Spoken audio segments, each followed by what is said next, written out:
From a young age, a child plays by themselves. They don't know how to interact with people when they are born. As they grow up, they start to engage in parallel play where they might sit by a friend their age and they might both be playing with the same toy, but they're not going to interact with each other. Eventually, they'll start engaging in associative play where they do start interacting with other children. And it can be really tough to teach children how to share their toys or share different items and how to take turns during games. This can be even harder with siblings because they are trying to use the same toys all the time. This video will look at how to share and just some different strategies you can try to teach your children. So these strategies can be used with yourself and the child, with both parents and a child, or between the different siblings, just whoever you have and wants to engage in these strategies. The important thing to include in all the strategies is to have someone model the behavior you want. So if you are modeling the behavior, you are going to show them, well, it's my turn, so I'm going to play. Oh, but now it's your turn, so you're going to play. Or you're going to say, okay, my turn, your turn, kind of thing, just to model what sharing and taking turns is. So as you are playing with your child, make sure you verbalize whose turn it is to do something. You want to use your name, say, okay, it's baby's turn, or now it's mommy's turn. Just kind of walk through and help your child learn that it's going to go back and forth. You might want to stay away from using your and me and just those different pronouns because your child might not understand them at the young age and they're like, oh, what is your, what is me? So really using names could be helpful.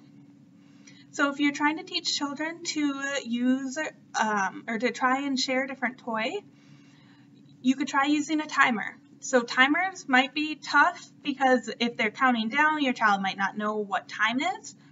So there are visual timers you can use that will count down and you can say, okay, when all the red disappears or when all the bubbles are popped, it is going to be your turn. So there's different apps, or if you just Google on YouTube or into Google, you can find those different options. The rest of this video is going to take a look at some different strategies you can incorporate into specific style games. So now we're going to talk about some different sharing activities. So these kids are a little bit older and do know how to share, so it's going to be a little bit easier. But if you are just starting out with your child, you might need to give a lot more gestures, give a lot more words, and really help them learn this process. So one of my favorite activities to help kids learn how to share is building with blocks.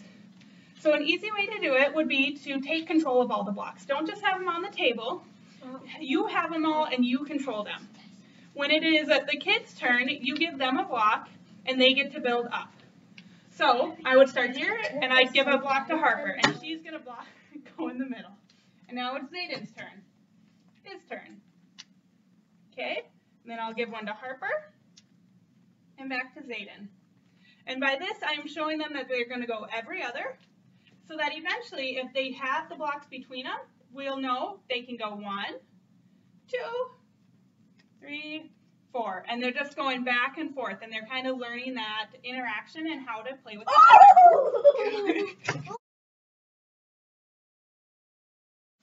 activity you can work on with kids is playing catch. Because when you play catch, is you really force them to wait their turn and to go back and forth. So if we're sitting here and it's Zayden's turn, he can throw the ball, but Harper has to be waiting for the ball. So go ahead. Yep. And there they go. Hey, catch it, Harper. Catch it. Good job. All righty. And then hold on to it, Zayden. My turn. All right. But then when you're working with younger kids, after they throw the ball, they might get up and try to run to the ball. And so when they're running to the ball, you really got to tell them, no, we're going to wait your turn. Or if you have both parents home, you can have one parent sit with the child in their lap, and you can have the other parent sit across from them, so that the parent can hold on to the kid and say, okay, throw. The other parent will catch it, they'll take their turn, and then the ball will come back to the child.